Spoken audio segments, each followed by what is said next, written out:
Confusion matrix. A confusion matrix is a table that is used to summarize the performance of a machine learning model on a set of test data.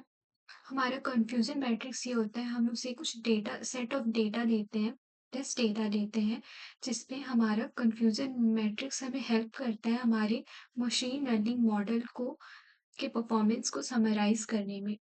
It is often used to measure the performance of classification models. ये हमारे ऑफनली use होता है classification models भी उसके performance check करने में। which aim to predict categorical label for each input instance। और इसके चार मेन कंपोनेंट्स होते हैं, true positive, true negative, false positive, false negative. True positive वो होता है जिसमें हमारा number of instance correctly predicted होते हैं, पॉजिटिव। और ट्रू नेगेटिव वो होता है जिसमें हमारे जो मॉडल जो प्रेडिक्ट किया है वो नेगेटिव होता है।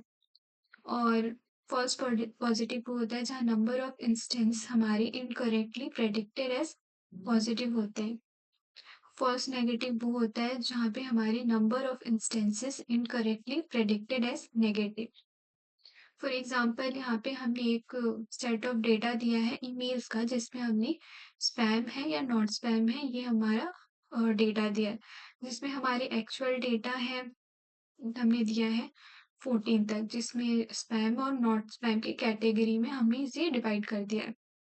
फिर हमारे मॉडल ने ये प्रेडिक्ट किया है कि हमारा स्पैम कौन सा हमारा स्पैम है, कौन सा नॉट स्पैम है। तो जो हमारे ट्रूली जो हमारे एक्चुअल में भी था और हमारे प्रेडिक्टेड में भी था जो चीज, वो हमारा ट्रू पॉजिटिव हो जाता है। और जो हमारा नॉट स्पैम में होता है, हमारा एक्चुअल वैल्यू नॉट स्पैम होता है और प्रेडिक्टेड वैल्यू, प्रेडिक्टेड मतलब कि जो हमारे मॉडल ने प्रेडिक्ट किया है वो स्पैम है, तो हमारा फॉल्स पॉजिटिव हो जाता है। वैसे ही अगर एक्चुअल वैल्यू हमारा स्पैम है, प्रेडिक्टेड वैल्यू नॉट स्पैम है, तो वो हमारा फॉल्स नेगेटिव हो जाता है।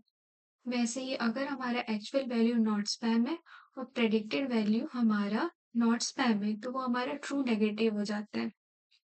तो वैसे ही हमारे सेट ऑफ डेटा के लिए हमने ये एनालाइज किया कि स्पैम स्पैम ट्रू पॉजिटिव हो गया, नॉट स्पैम हमारा ट्रू नेगेटिव हो गया, स्पैम स्पैम हमारा true positive, not spam spam हमारा फॉल्स पॉजिटिव। ऐसे ही करते करते हमने सारा देखा, रिजल्ट हमने लिखा। फिर अम, फिर हमारा टोटल ट्रू पॉजिटिव हमारे इज इक्वल टू 5 आया कि हमारे कितने ट्रू पॉजिटिव है, 5 है। फॉल्स पॉजिटिव कितने, 1 है। फॉल्स नेगेटिव कितने, 1 है। ट्रू नेगेटिव कितने, 7 है इस डेटा के हिसाब से। फिर हम इसका एक्यूरेसी निकालेंगे, प्रिसीजन निकालेंगे, रिकॉल निकालेंगे, फिर F1 स्कोर निकालेंगे। एक्यूरेसी हमारा वो होता है, वो परसेंटेज होता है जिसमें हमारे ऑल इंस्टेंसेस जो होते हैं वो करेक्टली क्लासिफाइड होते हैं। मतलब कि अगर हमारा एक्चुअल में स्पैम है तो प्रेडिक्टेड में भी स्पैम है, ट्रू पॉजिटिव। अगर हमारा एक्चुअल में नॉट स्पैम है तो प्रेडिक्टेड में भी नॉट स्पैम है, तो हमारा ट्रू नेगेटिव हो जाता है। इसका हम एक्यूरेसी निकालेंगे। प्रिसीजन वो परसेंटेज होता है जिसमें हमारे इंस्टेंसेस जो जो क्लासिफाइड होते हैं पॉजिटिव, वो हमारे एक्चुअली पॉजिटिव होते हैं। जैसे true positive, true positive, positive positive. True positive में स्पैम है और प्रिडिक्टेड में भी स्पैम है, तो ये हमारा ट्रू पॉजिटिव हो गया। True positive by true positive plus false false positive.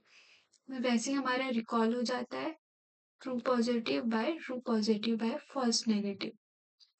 F1 score हमारा प्रिसीजन और रिकॉल के बीच का हार्मोनिक मीन होता है। ये हमारा बैलेंस बैलेंस बिटवीन प्रिसीजन और रिकॉल करने में मदद करता है। ये तब यूज होता है जब हमारा डेटा सेट इम्बैलेंस है।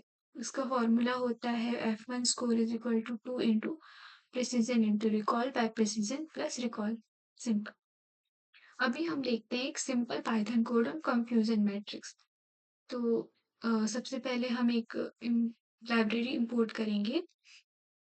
तो हम sklearn के मैट्रिक्स से कंफ्यूजन मैट्रिक्स इंपोर्ट करेंगे। फिर हम एक डेटा सेट बनाएंगे एक्चुअल वैल्यूज का 1 0 1 1 0 1 0। फिर एक प्रेडिक्टेड वैल्यूज का भी बनाएंगे जिसको हम y pred लिखेंगे 1 0 0 1 0 1 1। फिर एक कन्फ्यूजन मैट्रिक्स बनाएंगे, तो CM is equal to confusion matrix y true comma y print. फिर प्रिंट CM हमारा आउटपुट होता है 2113, जिसमें कि हमारा 21 है ट्रू पॉजिटिव और फॉल्स पॉजिटिव, और हमारा 13 होता है फॉल्स नेगेटिव ट्रू नेगेटिव। तो ये था हमारा कन्फ्यूजन मैट्रिक्स।